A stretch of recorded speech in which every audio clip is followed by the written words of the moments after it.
अस्सलाम वालेकुम नाज़रीन, मैं हूं सबा आज़मी और आप देख रहे हैं इबरत न्यूज़ का यूट्यूब और फेसबुक चैनल। सबसे पहले तो मैं एक खबर आपके सामने रखती हूँ, फिर चीज़ें खुलकर सामने आएंगी। एक इंटरनेशनल रेटिंग एजेंसी है जो इकोनॉमी के ऊपर काम करती है। ये मुख्तलिफ मुल्कों की इकोनॉमी को मॉनिटर करती है।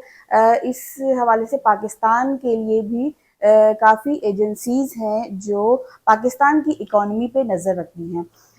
इन एजेंसीज़ का मकसद ये होता है कि IMF, वर्ल्ड बैंक, मुख्तलिफ जो इंटरनेशनल इदारे हैं जो कि मुल्कों को कर्जा देते हैं, तो ये एजेंसीज़ उन मुल्कों के ऊपर नज़र रखती हैं कि आया ये जो मुल्क जिनको कर्जा दिया जा रहा है ये इन फ्यूचर कर्जा वापस करने की सकत रखते हैं या नहीं।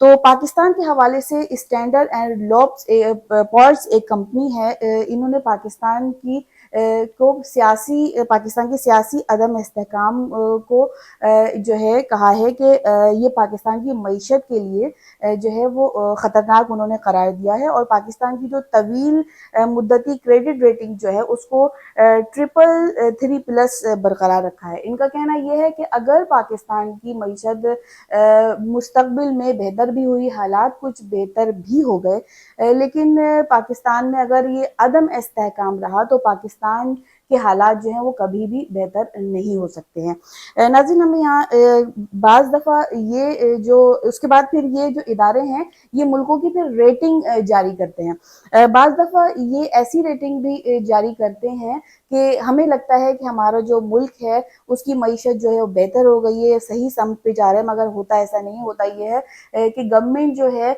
वो तमाम पैसा जो आवाम का होता है वो टैक्सेस की मद में ले तो रही होती है, उनकी अपनी मईशत जो है वो तो मुस्तहकम हो रही होती है, लेकिन वहाँ की जो पब्लिक होती है उसके जो माशी हालात हैं वो जो है वो ख़राब हो जाते हैं। तो ये एक इसको जो है वो दो तरीक़ों से देखा जाता है कि अगर मुल्क खुशहाल होगा तो अवाम खुशहाल होंगे।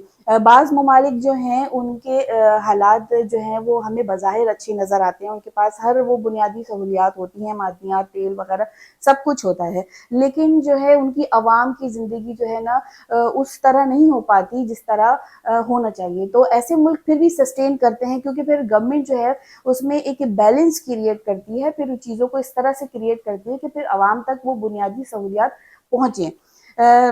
लेकिन अनफॉर्चुनेटली पाकिस्तान में ये हालात हैं, यहाँ पर कोई बैलेंस क्रिएट नहीं कर रही है गवर्नमेंट। यहाँ पर हमारे जो अवाम है उनसे बेतहाशा टैक्सेस की भरमार करके उनसे दौलत तो उनकी लूटी जा रही है। दौलत तो खैर नहीं है, उनका जो पैसा है, मेहनत की कमाई, उनका खून निचोड़ा जा रहा है, यानी कि डायरेक्टली डाका डाला जा रहा है। हुकूमत जो पाकिस्तानी अवाम से पैसा इकट्ठा कर रही है वो गरीबों की जेब पर ऐसा डाका डाल रही है, यानी हम 2100 अरब रुपया जो है सिर्फ आई पीस को कैपेसिटी पेमेंट की मद में दे चुके हैं, यानी कि जो बिजली पाकिस्तान में बनी ही नहीं है हम उसकी भी पेमेंट जो है कर रहे हैं। तो यहीं से फिर अदम इस्तेहकाम जो है वो शुरू होता है। अदम इस्तेहकाम का मतलब ये होता है कि अवाम जो है वो अपनी गवर्नमेंट पर एतमाद नहीं कर पाती है और इंतशार की फ़ज़ा जो है वो पैदा हो जाती है, जिसका ज़िक्र जो है इस एजेंसी ने किया है। इसका मतलब ये है कि अब चूँकि अवाम को गवर्नमेंट पे एतबार नहीं है और पाकिस्तान जो है वो कर्जा जो है इन फ्यूचर नहीं पे कर सकता वापस, तो फिर IMF से जब दोबारा फिर कर्जा लिया जाएगा तो IMF मजीद टैक्सेस की भरमार जो है वो मुतालबा करेगा कि पाकिस्तानी अवाम से लगाए जाएं। और मौजूदा सूरत हाल तो आपके सामने है, और अगर ये बरकरार रही तो फिर पाकिस्तान का क्या होगा वो तो अल्लाह ही जानता है। मेरी तरफ से फ़िलहाल इतना। हमारे चैनल को लाइक करें, सब्सक्राइब करें और शेयर करें। बेल आइकन को ज़रूर प्रेस कर लें ताकि हमारी हर आने वाली नई वीडियो सबसे पहले आप तक पहुँचे। अपना ख्याल रखिएगा। अल्लाह हाफ़िज़।